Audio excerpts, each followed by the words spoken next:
I was talking to my brother the other day, and we were talking about unconditional love. And he said he never really got the concept of unconditional love until he started thinking about our mother. And our mother was extraordinary. She was a very spiritual lady. Um, and she loved us unconditionally. No matter what, she was there for us. And unconditional love, I associate a lot with the feminine energy.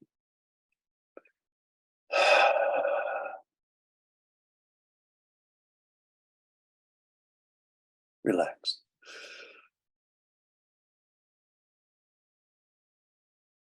I'm going to be talking a lot about masculine and feminine energy today. And I don't want you to get into some sort of a sexist thing or,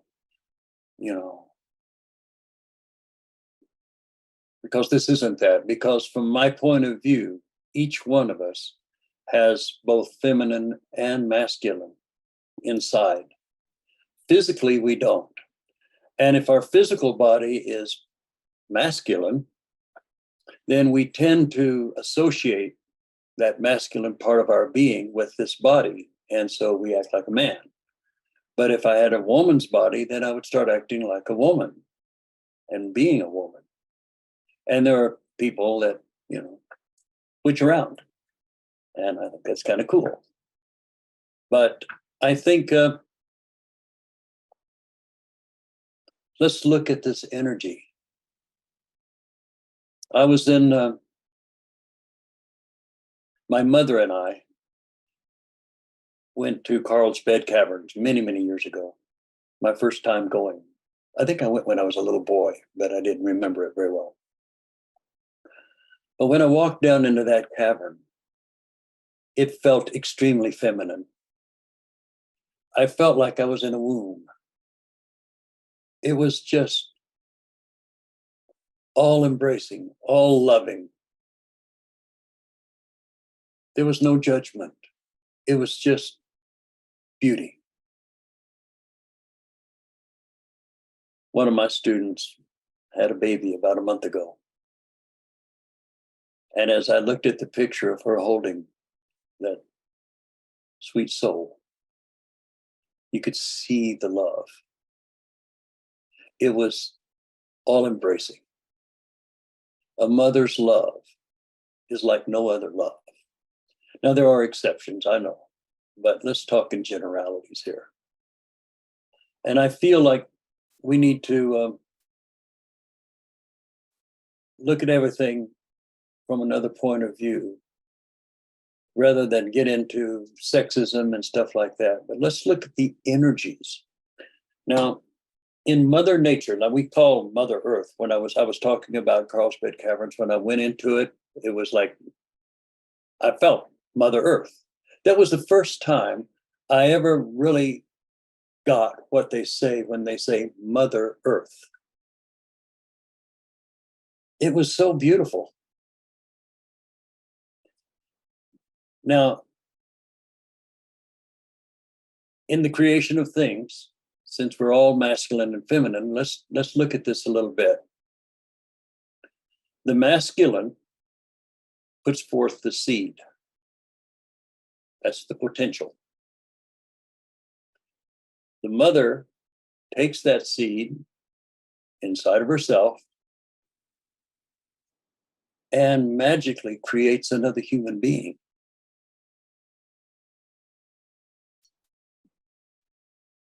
Wow. Wow. People are always looking around for a miracle. All they have to do is look at a birth. The whole thing is a miracle. And if you've ever had children, you know what I'm talking about. There's nothing like holding a newborn baby. I had my students in Tucson many, many years ago who were kind of going through a little depression. And they had a university had a nursing thing there where they had people come in, and they had a people gave birth there, and they had babies in incubators. And so they were looking for people to rock the babies, the newborn babies. And what you would do is you go in there and they would hand you a newborn baby because the mother was too tired or whatever. And the baby needed to be held by a human. And they would hold that baby and rock it. They had rocking chairs. They'd rock that baby. And it would dissipate their depression because suddenly they were seeing love at a deeper level. This feminine love is something that men can't understand. Men are hierarchical. We have a pecking order, and it's established almost immediately when we meet each other. It's a shoulder thing or a look in the face or a tone of voice, but there's a masculine, there's a dominance thing that comes out very quickly. It's done with, body language and tone. It's not done consciously, it just happens. And I remember watching this gang of teenagers going down the mall, and there was a leader in the front, and they were like a V going back. Less important, less important, less important. And the least important were at the center. And I thought that was fascinating. You don't see women doing that necessarily, because women are not hierarchical. They are relational. They are connected. They have an incredible intuition. Yogi Bhujan said that women are 16 times more intuitive than men. That's how their body is set up. Their center of power is in their ovaries, inside in the second chakra, right there. Men carry their power in their cojones, which is outside between the legs. How they're expressed is pretty much dependent upon where you put your power, I guess, where you're coming from. But there's a feminine nature that we need to honor inside of ourselves.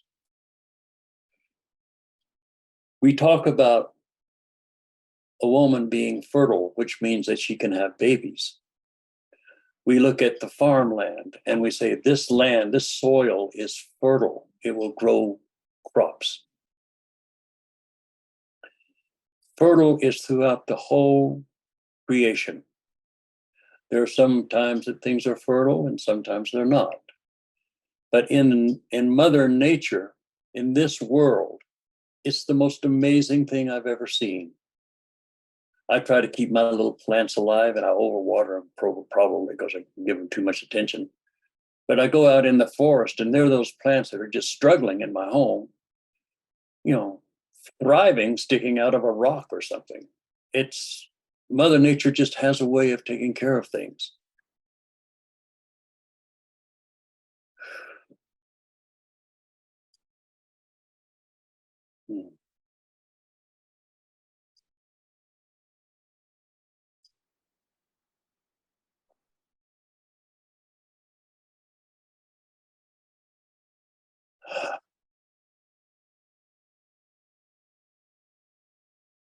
I associate this kind of love with the heart. In the announcement that I sent out yesterday, I put the heart chakra when I talked about Mother's Day. It's your best feature. The feminine is intuitive, it's artistic, it's connected, it is musical, it dances, it moves.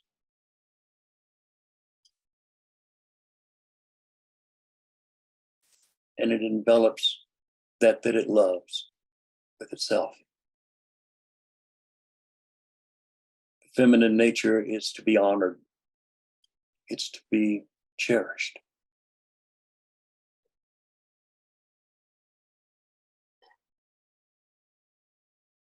A woman can be raped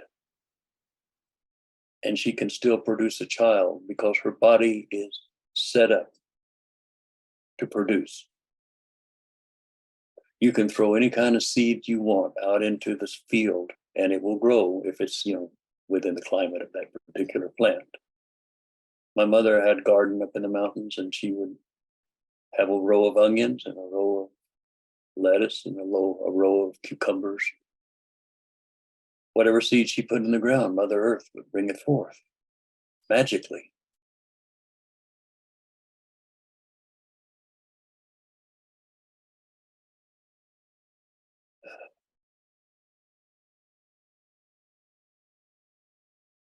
So when we move this into metaphysics, which means mystical over physical, in my mind, the thought that we feel with that intent is the seed. That seed falls into the subconscious mind, the soil. The subconscious mind takes that thought and the intent behind it, and the strength of the will behind the intent, and produces a result. So if you're wanting to express, let me think of something kind of silly.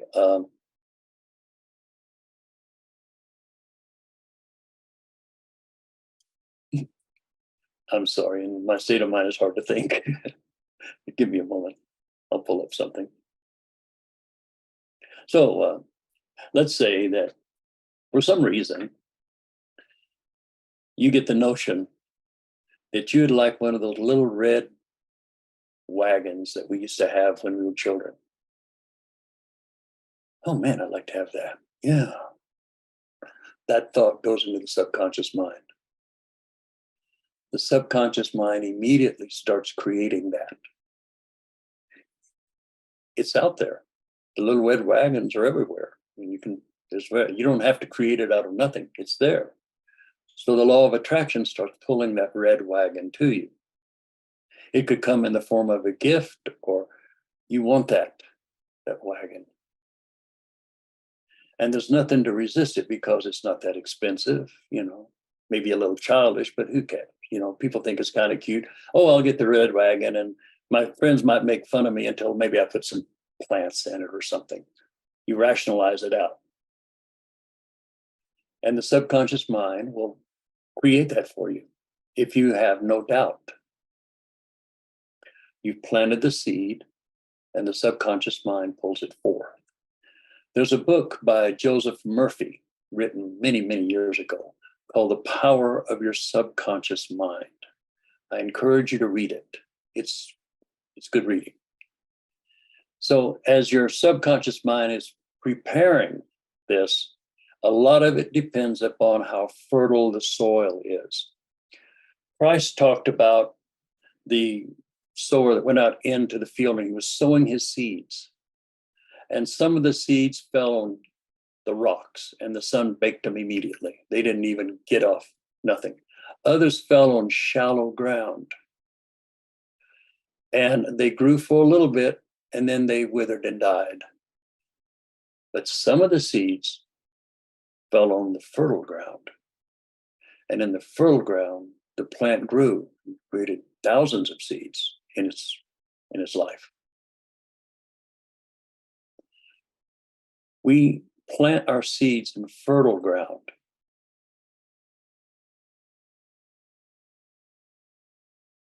And you say, well, what does that mean? Well, if you say, I want a red wagon, that goes in your subconscious mind. And then you say, oh, yeah, but that's so childish. Everybody will laugh at me. I don't think I need that. It's gone. It's gone. You just killed it. Or let's put it in the shallow ground. Oh, I like that red wagon, but I really need to spend my money on other things. It withers and dies. But if you say, I just like a red wagon, that would just be so much fun, and let it go. When you plant a seed and you're sure that it's in fertile ground and you're sure that that seed is going to produce, which it will. One way to kill that plant is to, oh, it's not coming up quick enough. I think I'll dig down and see how it's doing. And you look down and there it is. It's just about ready to poke out of the ground, but you just killed it. And what we're talking about here is, in a long back circuitous route, we're talking about faith and we're talking about belief. This has to do with intention and will, and it has to do with, are you ready to really accept what you want? As I've been saying in the last few weeks, there are life lessons that we all come here to learn. And you can pray to have those life lessons go away, and maybe they will, but you'll just have to deal with them later on because they're here for you to learn. But sometimes there are situations that come up that's not a life lesson. It's a situation in which your soul is wanting you to dig a little deeper, dig really deep, draw on spirit and demand from spiritual thing that you know the answer that will bring you peace and bring you a sense of fulfillment. Not any doubts. Hope is better than despair. No doubt. Hope is 1,000 times better than despair. But hope is flawed because it has a little bit of doubt. I hope that happens. There's a little bit of doubt there.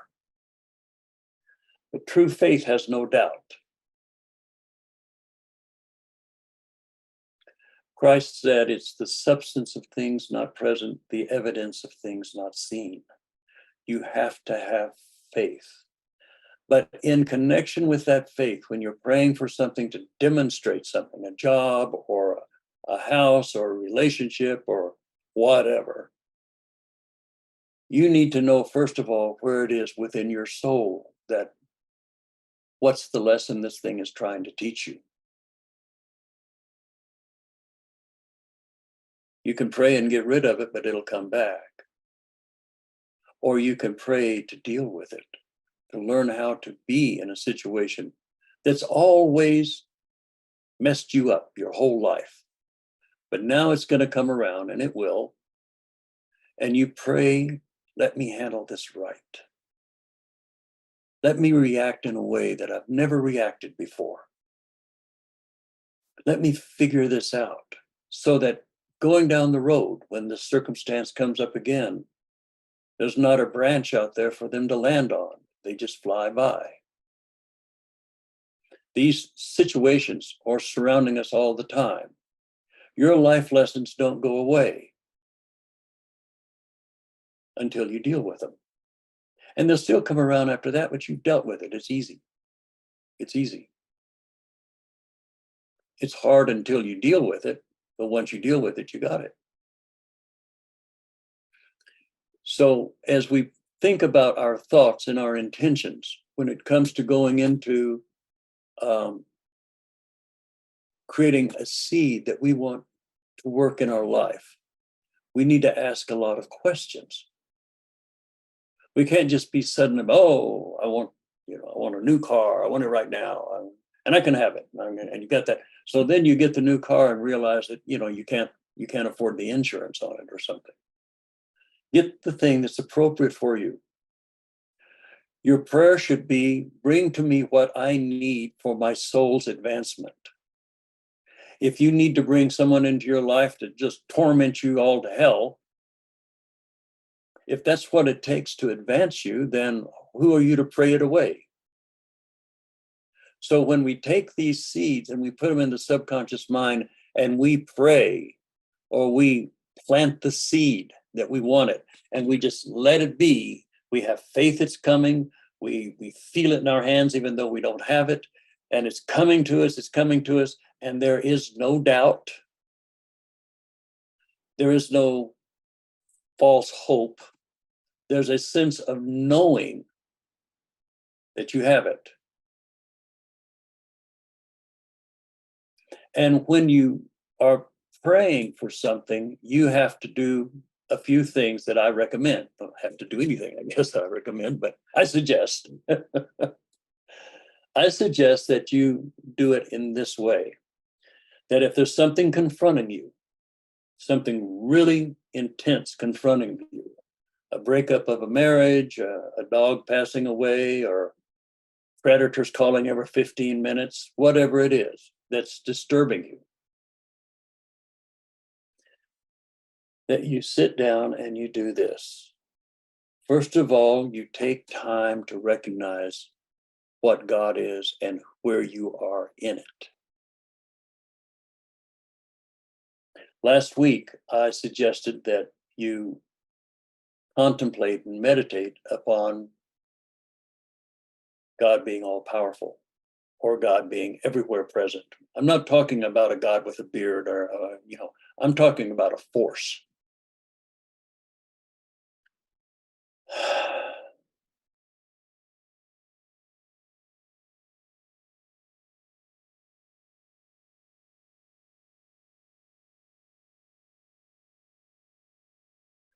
And you recognize that there's just one divine, infinite, creative power. There's not two, there's just one. And it's everywhere present. It knows everything. It is all powerful. It is timeless. And that's what you're made of underneath. Underneath this temporary skin and flesh and bone, there's a spirit within you that animates and makes you alive. That's the divine presence. And when you recognize that this divine presence is everywhere and that you are not separate from it, you're not asking God up there to help me down here so I don't have to go down there, then you're leaving the duality out of it. You're just simply recognizing that you are part of this divine presence. You can't be separated from it because it's everywhere. There can be no opposing powers because it is all the power there is. And it's going to come to you in the way that your higher self wants it to manifest. So you recognize the oneness, you recognize by that oneness that you are part of it. And then you have a realization of what you want to experience. It can be a new job, it can be a new car, it can be anything, parking space. But you realize your oneness and that you're part of it.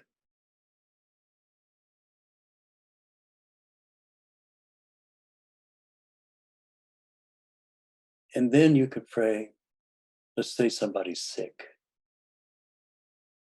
Go, oh, they're sick. My first reaction is to heal them. No, I have to honor the soul. Is this part of their life lesson to go through this? Is this part of their stuff? I don't want to interfere with somebody's progression in life. Maybe their progression is such that it takes them out of the body. We are eternal beings.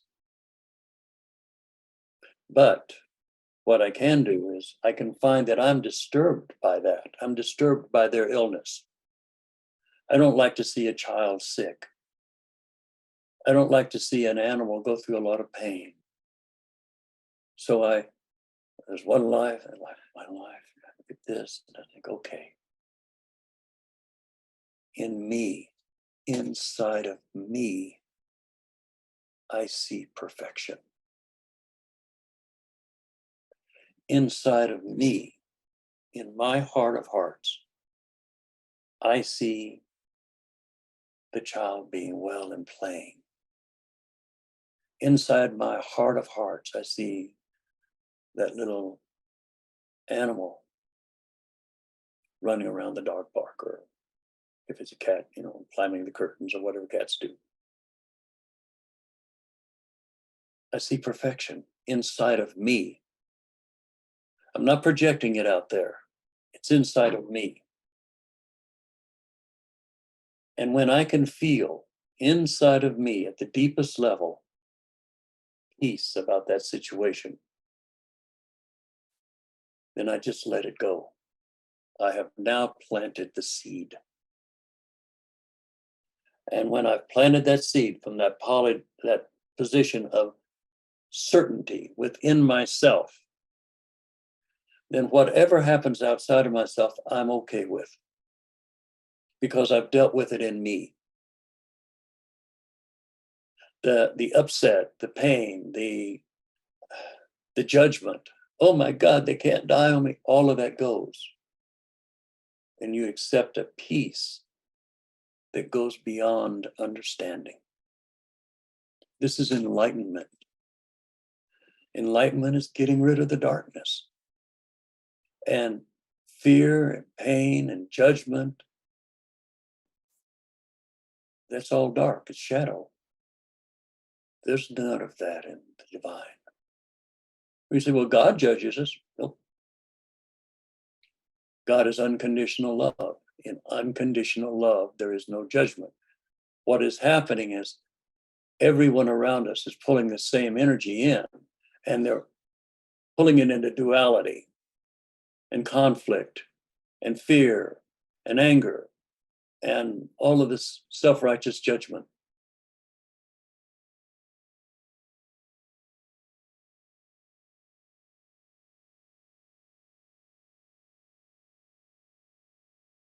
And that's sin. That's what sin is. We have to rid ourselves of the sin of dualistic thinking and allow ourselves to see the bigger picture, the picture that goes beyond this incarnation into many incarnations. I've sat with, I like to sit with people live when they're in front of me. And as I look at them, many times I can just see their past lives. And I can see this life, and I can see the progression of their soul and why they've had to go through all of these different experiences that many of us would say, my gosh, they're having a tough experience. They're suffering so much. And I'm looking at them and I'm thinking, no, they're on a pretty good trajectory here. Sometimes they make a wrong decision based upon fear or based upon lack or whatever. And then they start creating that. So I guess what I'm saying is all your prayers are answered, but have you really looked at your prayers closely? Ah, well, I want prosperity in my life. I'm so tired of shuffling around the bills, seeing which one I could pay and having creditors call me. I want to be out of this. So you pray, okay, one life. That life is God's life. And here I am, I'm part of it. I can't be anywhere else. And I see that in this, there is a perfect financial situation for me.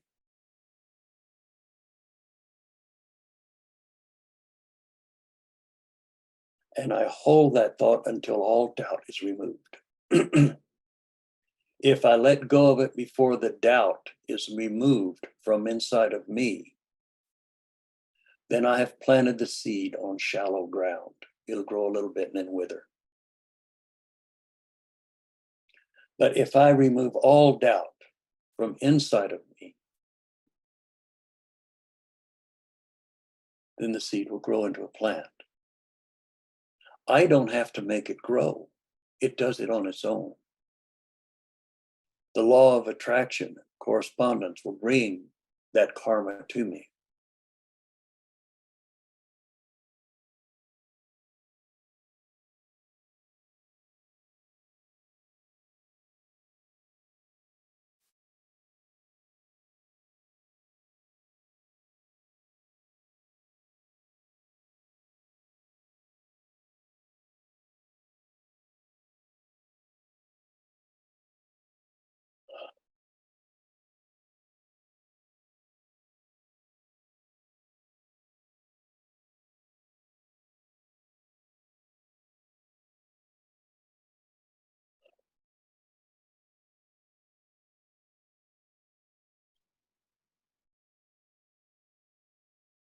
And the interesting thing about it is that when you do this right, you will feel the mother's love in the situation. When I was a little boy, I was very sickly. I nearly died 3 or 4 times before I was 5. Terrible throat problems. And I can remember when I was so sick I could hardly raise my head, my mother holding me in her arms, pulling me to her. And even though I was so sick, that love came through.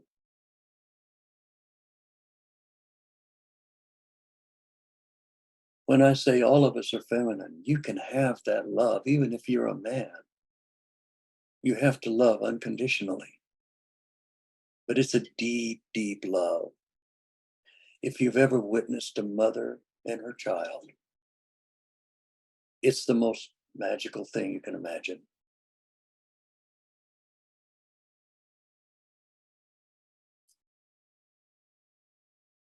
And that love doesn't go away. I mean, people deny it.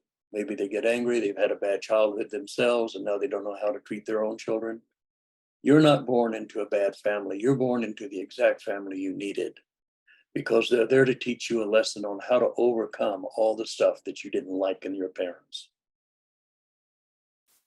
And they're there also to inspire you about the things you did like in your parents. This is a wonderful system here. But there's the masculine that just plants the seed. That's the thought. Thoughts don't do anything. They just throw the seeds out there. But if those seeds fall on fertile ground, they will go.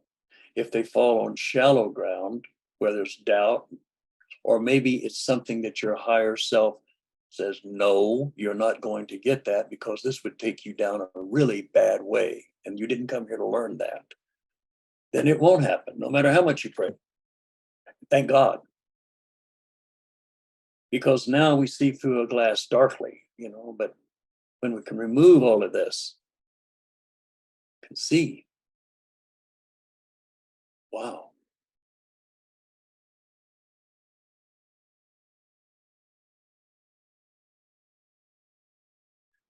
Trust the feminine nature. Your subconscious mind pulls everything in. You say, I want to be wealthy. I want to have money in my life. How many times a day do you go through saying, I'm so poor. What am I going to do? I'm running out of money. Well, it hears that too. And many times those little things that you say in passing have more power than your prayer does. And that's why you're where you're at.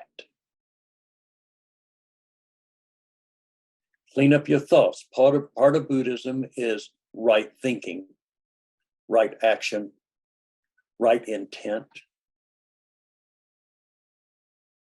So if you have the right intention and the right action, you can put everything into alignment. You first, and I'm going to go it again, this is about the third time I'm going to say this. You recognize the oneness of everything.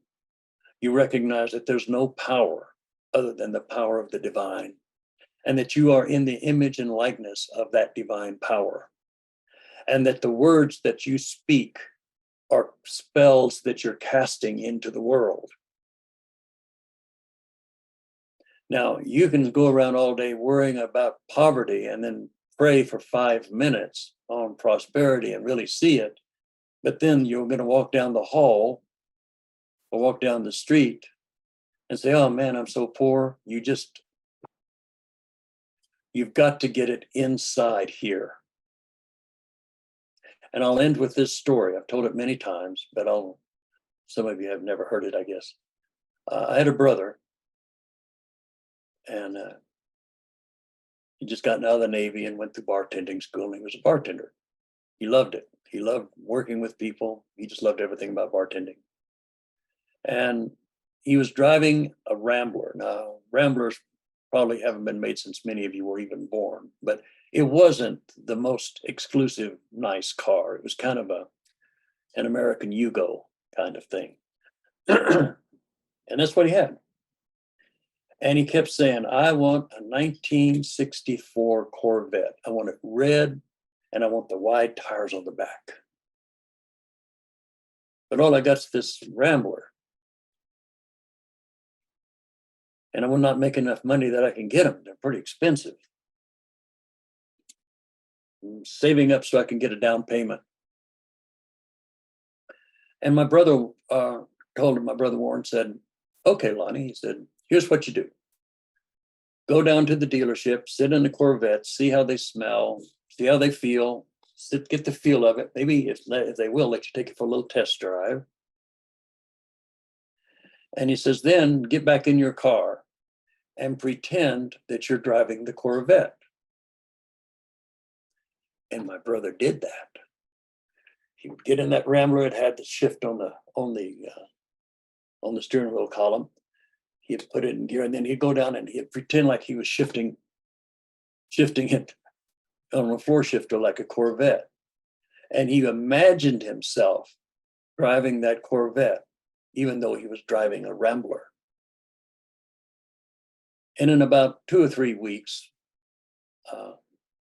one day he was going to work, and he was trying to figure out a way to trade his Rambler in and get the car. Nothing was working. Nothing was working. And as he was on his way to work, this big pickup, I think it was a pickup, might have been a truck or something. But anyway, it hit him broadside, completely totaled his car. And he called my brother, and Warren went over. And there's Lonnie sitting on the curb with his hands in his face. And he said to Warren, he says, that was my last hope for a Corvette. Now look at it. And Warren said, no, this is not the last hope. This is just a stepping stone. I'm paraphrasing here. And the insurance company came through and he got the Corvette. He got the exact Corvette that he dreamt of, a red one, 64 with wide tires, and it was a wonderful car. He drove it for years. It was what he wanted. It didn't hurt anybody. It didn't take away from anybody for him to have the car. There's nothing to prevent him from having it except his own doubts. And once he overcame those doubts by pretending to drive that car, even though he was not, you're driving a Rambler and then pretending to drive a Corvette. This is quite an act of power, actually. But that seed went into the mother of subconscious creative thought and produced his car.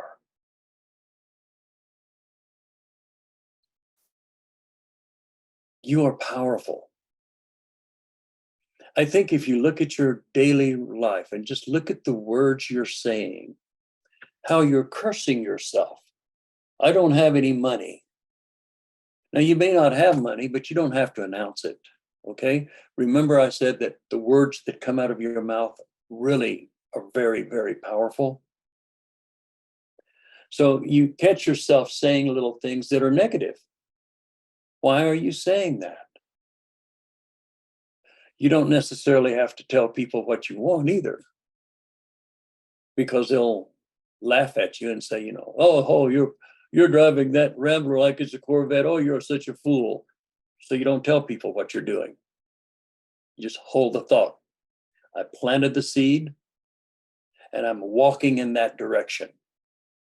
I'm driving the Corvette even though I'm in a Rambler.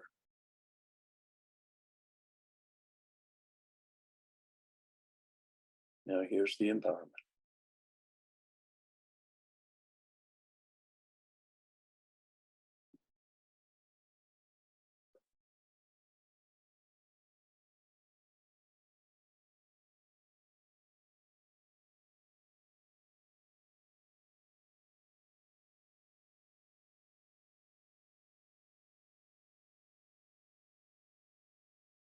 Honor your feminine nature. Honor that part of you that creates out of nothing or almost nothing, just a thought. And it brings into manifestation everything. Everything in your life. I want to meditate to brush fire as we end up. Excuse me, allergies. And I want to thank all of you, especially those of you that are supporting and donating. It really makes a difference. But even if you can't give, thank you for showing up. Remember, it's love that binds us all together.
Namaste.